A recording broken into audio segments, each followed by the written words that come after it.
Namaskar friends, welcome to Presha Yoga and I am Presha.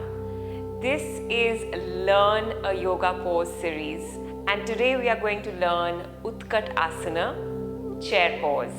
We're going to be using one yoga block to learn the pose. So roll out your mat and let's get started.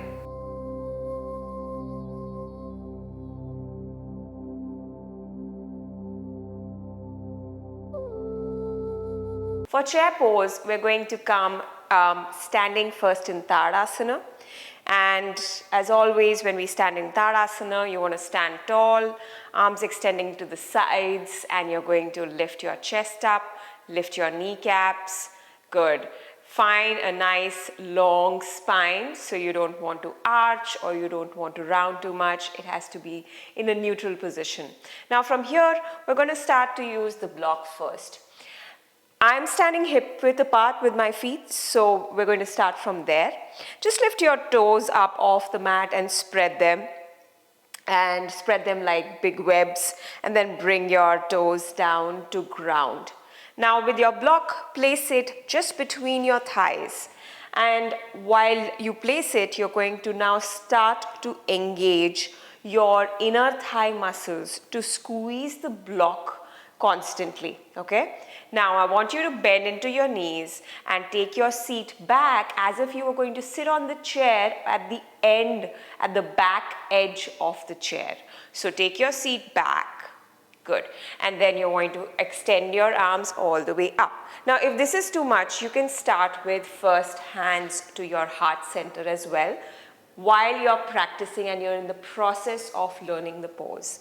Now, what you want to make sure is that you put your weight of your body into your heels instead of putting the weight into the balls of the feet and the toes.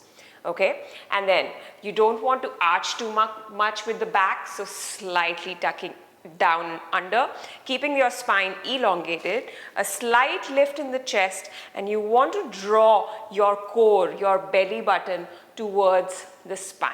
Okay? Nice. Now you're constantly engaging your legs because you're trying to squeeze that block between your thighs. Now from here, we're going to stay for 3 cycles of breath. Good. 3,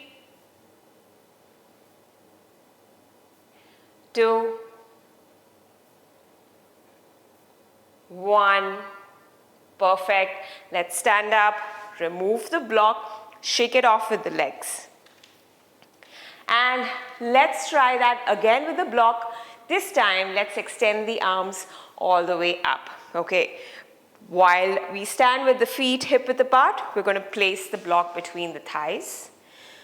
Standing tall, first in Tadasana, start to squeeze the block with your inner thigh muscles, okay? With those adductors.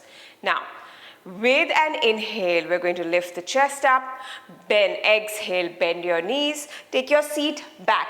Think of sitting on a chair, but to the back edge of the chair. So all the way back on the chair, okay? So sitting back, arms this time extending up.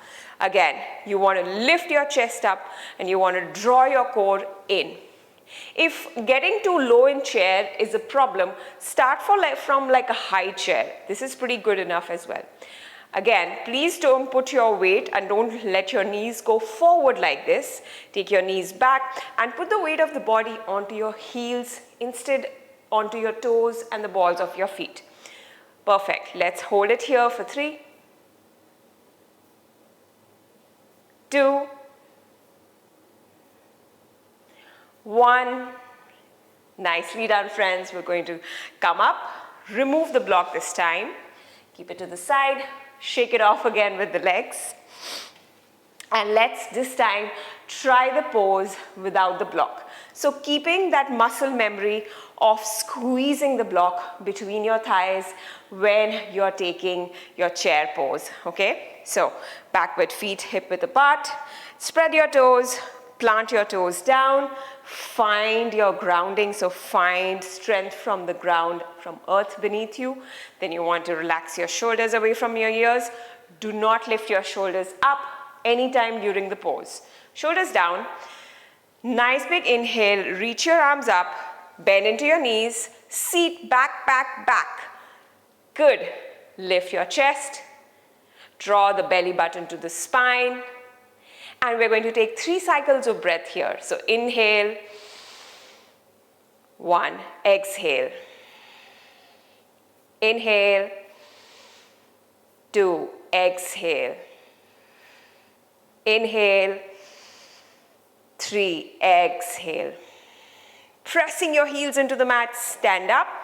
This time, let's take a slight back bend, hands together, a gentle back bend, beautiful, and then hands to heart center and relax. So keep practicing this way, first with the block and then without the block, and you will find yourself doing Utkatasana with ease. Well, I hope you got the pose and you did understand it pretty well. If you didn't, you can just go back to the video again and pause and take a little bit of time to practice it. Friends, I'm going to see you in the next video soon. Please be well. Bye-bye.